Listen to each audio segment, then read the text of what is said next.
Hey guys, Crusty Old Crow back again to do another one of the Tactical Perspective toy reviews. Just got back, did a little shopping today, managed to pick up a couple of new releases here in Ottawa at my local game store. Very happy to have gotten these ones. These are a couple of figures I've been waiting for a long time for them to come out with, to finally get my hands on one and to return one to my my personal collection that I had before.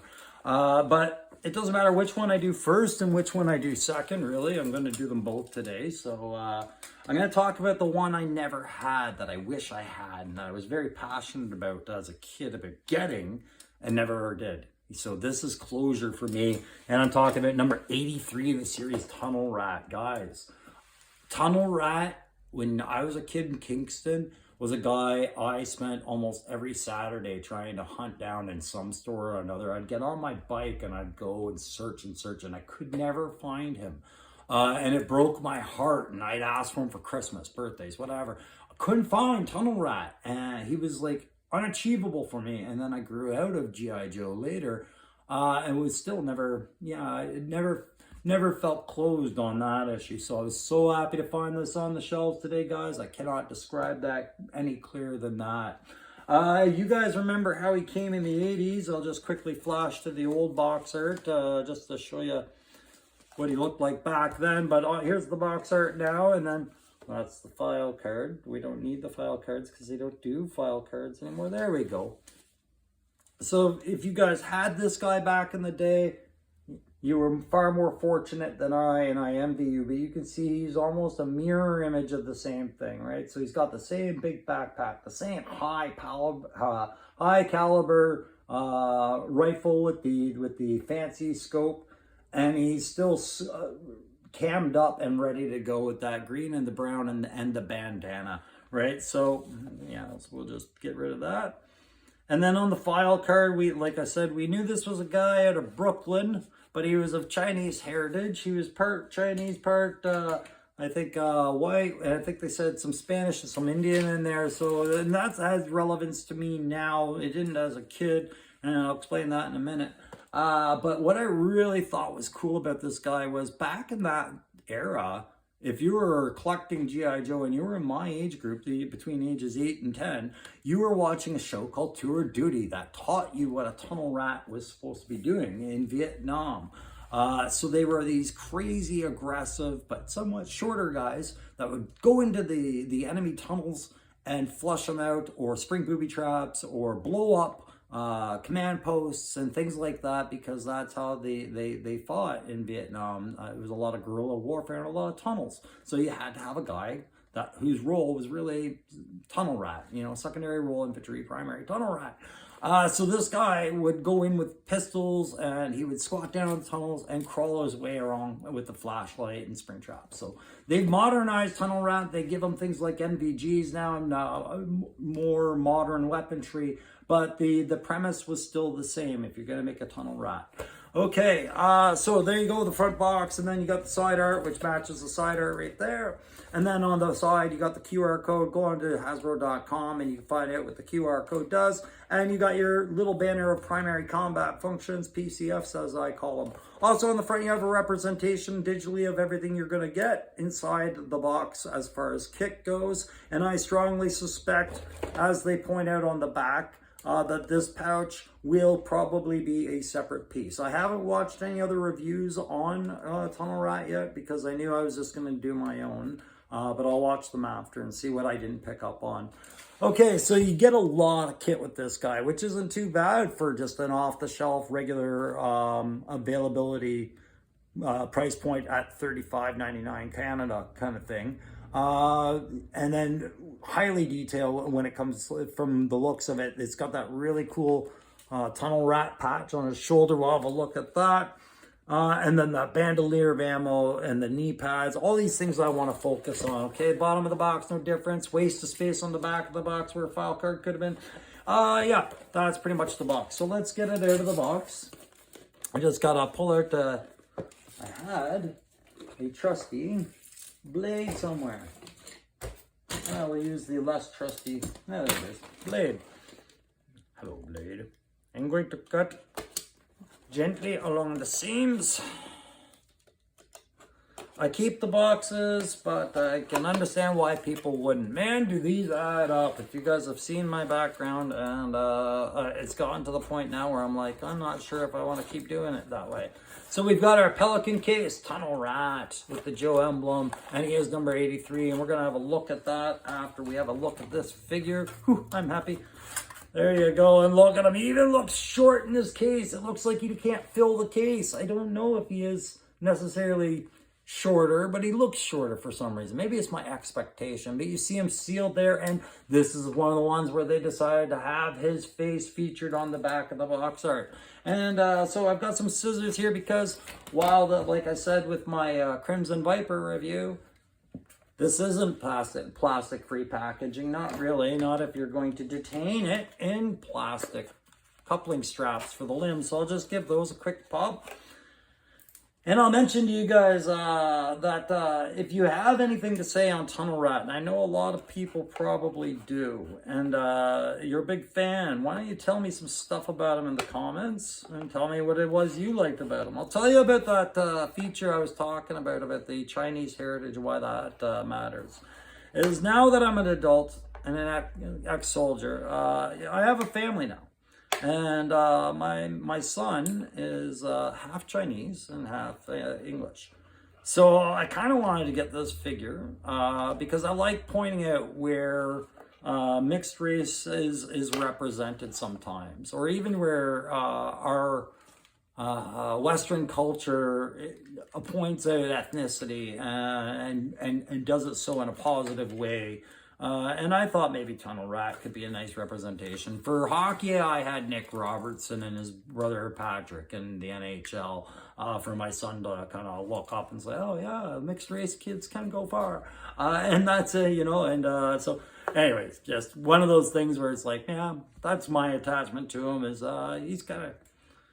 he's mixed race, so I feel attached in that way. Just a little stupid information sharing, guys. So while I got him out of the box. So there you go, there's the box art. We'll get that off to the side. And then we got our figure. Haven't got my glasses on right now, but I am happy because he doesn't have his demo strap thing on him here in the box. I don't think it fell out anywhere. So it must be in the accessory bags, which means that the digital render had it on the body, but it is technically still an accessory. But look at this holster chest rig. That can slide off. All of this can come off. He's got that kerchief that can come off. Oh, pardon me. All of this, right? So if you're the kind of guy that does a lot of conversions and cross-kitting with your characters, you've got some new good kit right there. Anyways, we'll put Tunnel Rat off to the side. Oh, I'm so happy to have one last look there. And then we'll put him up on the display and get a closer look, do the head to toe. Let's open up the accessories he's coming with. I'll put this out as a little safety net because I'm older, and yeah, we'll go with that. There's my glasses. Gonna probably need these. Video gets longer with every piece I drop, guys. There's the box. It's off the side. All right. Yeah. So flipping that, I do like these bags. I don't know why I keep them. I'm never gonna really do anything with them, but I do like them. All right. We drain the bag. Okay. First off, there's your demolitions pouch that we know he carries, and to mass effect right there. You know, maximum efficiency. So we'll put that demo pouch off to the side for him. And we've got that. Now I'm surprised they didn't box this in paper, like they did with Rock and Roll's weapon and other weapons. And there is a slight bend in it that I will have to fix, but there's his heavy support weapon. So I equate this to an M60 or Canada's C6 weapon. So it's a larger caliber, but he's got that scope on there. And I'm going to talk a little bit more about whether I like, love, or dislike this weapon as we go later. But I'll say it now. Guys, I love this weapon. I think it's a really cool heavy support weapon for Joes, and there's not a lot of heavy support weapons in the Joes. you know, aside from Roadblock and Rock and Roll, and then you get into your Bazooka and whatnot. Not like this stuff. But do I feel this was the right choice for Tunnel Rat from the start? No, I don't. I feel like it's a big weapon for a guy crawling in down tunnels. That's, yeah, but I do love this weapon, and he does look really cool with it. And I'm sure in the comics or in the cartoon, they probably explained why he's kitted with this one and not a more compact weapon.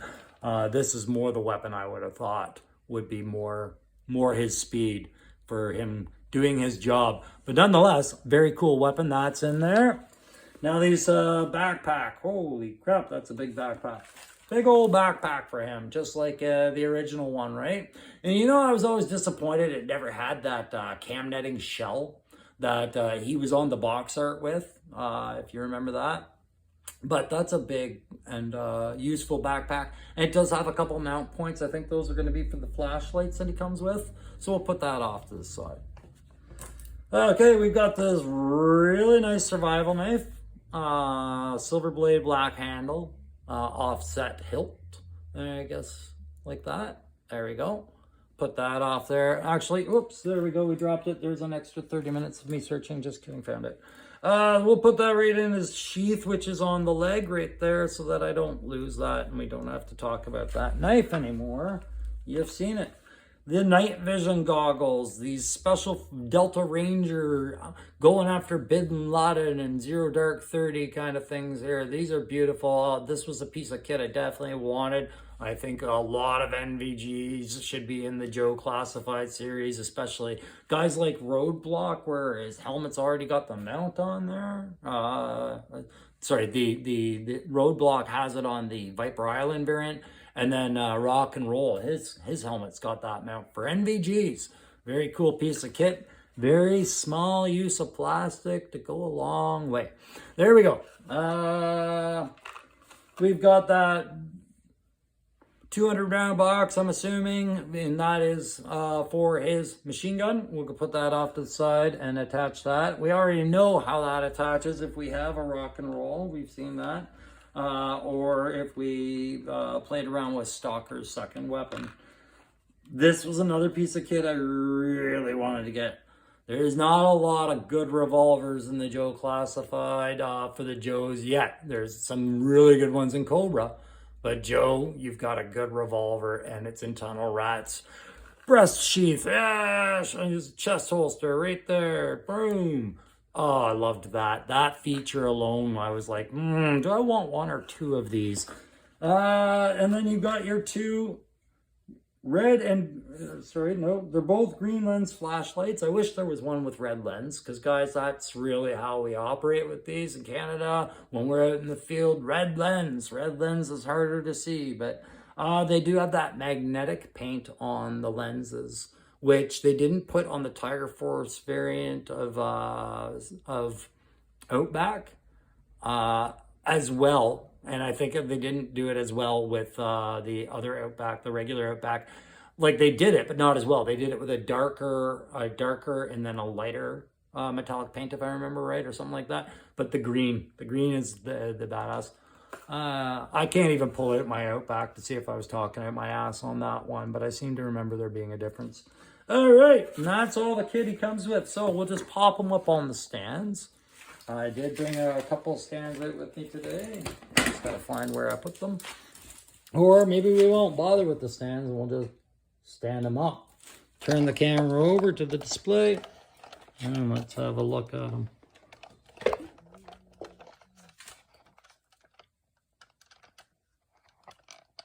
There we go, guys. Tunnel Rat for your approval. And his strap slipping down there. So let's do the head to toe on this guy and move things along. Head, the bandana. Why am I such a fan of that bandana? Because it is a very nice little simple solution to keeping bugs out of your hair, sweat out of your eyes, when you're not wearing a helmet and your bush cap is all messed up. And I wore a bandana quite a lot when I was in Afghanistan, guys. It was one of my favorite pieces of kit because I could slap my helmet on over it. And like I said, it was keeping sweat out of there. It was keeping dust out of my hair. And just for shits and giggles, pardon my language, there's crusty old Crow back in 2007 in Afghanistan wearing his bandana, thinking about tunnel rat. Because guys, like I said, Joe inspired a lot, and I couldn't see something that didn't remind me of Joe every now and then, and I'd laugh under my breath. And very few people would I ever share that with. But I mean, those that I did share those thoughts with were like-minded souls like yourself watching this video. So we'll throw that strapped feature on there. We'll have a look at the head, okay? So while we look at the head already, I see it's kind of wobbly. Oops, there we go. A little wobbly, a little shaky. Ooh, not a fan. He's got the jitters. All right, so I found that out as I was about to slip this on over, which I think needs to happen at that point. So there you go. But you can see he's got that camouflage paint. You can see the shapes of his eyes, the almond shape of his eyes to denote that he is of Chinese heritage. But he's got that cam paint on there, just like the original. I loved it. He's got that dark bandana.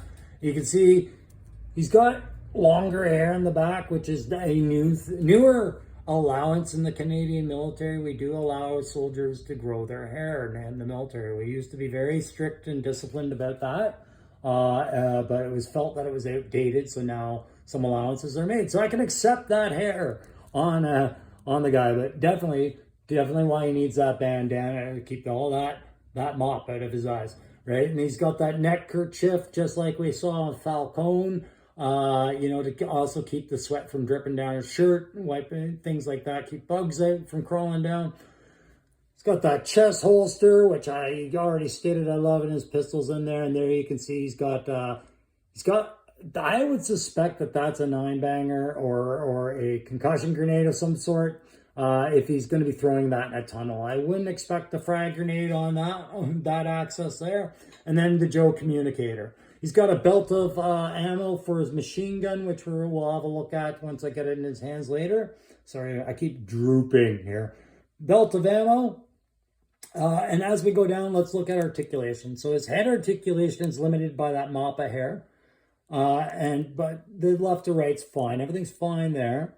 And then you've got that standard butterfly articulation that we've all known about. And then that's all fine. And because he's going to be wearing a backpack, I'm going to have a look and see that he's only got a single layer hole. So the backpack post should be avoiding all these straps. And I suspect that means he's probably going to have a good fitting backpack. So let's find out. Let's grab that backpack and let's have a look at whether that's a good fit. So I'll move all the straps aside. And clickety click. Barb a trick. There you go. Bonus points for anyone who can tell me what that quote's from. There you go. So, he's got his backpack on, and it is a good fit. My suspicions were correct. This one fits very well. And we'll get him just standing there while I dig out a post and we can get some weapons on. So the weapons, again, why didn't I like this weapon? Like I said, it was because he's going to be crawling around in tunnels, and I don't think this is the one for him in its limited, you know, banging into the sides of the walls, getting the barrel probably a little bit filled with dirt while he's climbing up and down. Just, there's a lot of issues with that kind of concept for me. So I wish they had gone with a smaller style weapon. So, but this is the one he got, and it is a really cool looking weapon for sure. You're not going to hear me complaining about that. I guess my camera's drifting a bit and falling down. So, is that going to stay? No, we'll just look up. There we go. We'll look up. Move the camera up. Oh, pardon me, guys. My hand's in the way. That's terrible. All right. Anyways, adapt and overcome. If I have to, I'll just keep moving them closer to you. So the legs and the pants, guys. So I like the offset colors of the green shirt with the gray pants, and the knee pads are the perfect knee pads for me. I wish every Joe came with these simple design knee pads that are so easily pronounced and not just disguised as the knee joint that they've designed, just painted a different color. No, they went and they did some really good knee pads here. And you can see that the pin system for the elbows and the knees is a hidden pin system. You can see that these mag pouches all rotate on his hip. You can move them around. And one of my favorite things, it's a Canadian infantry thing for sure. Probably an American infantry thing for sure if I remember some of the guys I worked with, but de-bloused pants. Like, he doesn't have his boots. He's got his pants kind of hanging with no blousing over the boots. So they're drooping down, but they've done it in a way that it doesn't affect the articulation of the ankles, in that you can move everything left and right. Oh, no, I thought you could. Oh, yes, you can. They're just very stiff, but the feet still move left to right. It's just not what you're used to with the way they are normally up top, right? But otherwise, no effect on that articulation. And my Joe's really stiff everywhere except the head, apparently. Okay, so just move that up. So there he is, guys. That's Tunnel Rat. We'll just give him his flashlights, which go up in here. Well, I'd have to put the camera down, wouldn't I? The flashlights are to mount inside the backpack. Well, I'm not going to do that right now. They will get mounted. I was ill-prepared. He's got the flashlights, and we'll just throw that MVG on him. Oh, I'm in love with my Tunnel Rat character. I'm very happy I got that guy. Okay, so, guys, on a playability grade, I am giving this guy an A+ all around. Coming with 2 flashlights, coming with a revolver it's sick. It's a sick revolver. The demo pack, the extra ammo, the machine gun, and the MVGs. This guy, he's definitely worth an A+ on the playability. I'm just gonna stand another Joe up next to him to see just how short he is compared to somebody, say, like Shipwreck. Let's see. I guess let's get the MVGs off of him. I guess I wanted there to be more of a height difference than there is, but I think he is a bit shorter. Yeah, he is a bit shorter. All right, but tactically, the grade I'm going to give him, guys, is that B+, because I think this machine gun is a really poor choice. And I'm also not a fan of the backpack being that grand, large piece of kit. That's something that if he's going to do his job, he's going to leave it up top every time. I think in a more realistic sense, if you were to redesign Tunnel Rat, like I said, this is a great tribute to the original. This is exactly what the original came with, and we all love the original. Just saying. For a guy working in the tunnels, I would have done a smaller day pack backpack and a more compact weapon like the one we've seen on Outback. But guys, that's it for Tunnel Rat. One of the guys I was really happy to get today, and just wanted to share, get that unboxing out of the way. If you like this video, despite my shoddy camera work, please press like. If you really like to hit subscribe and tell me some stuff about your Joe collection or your Joe memories or your military career, if you're a veteran like me, if you had any thoughts during your career going back to your childhood in G.I. Joe, let me know. Till then, I'll see you on the next video in a few minutes.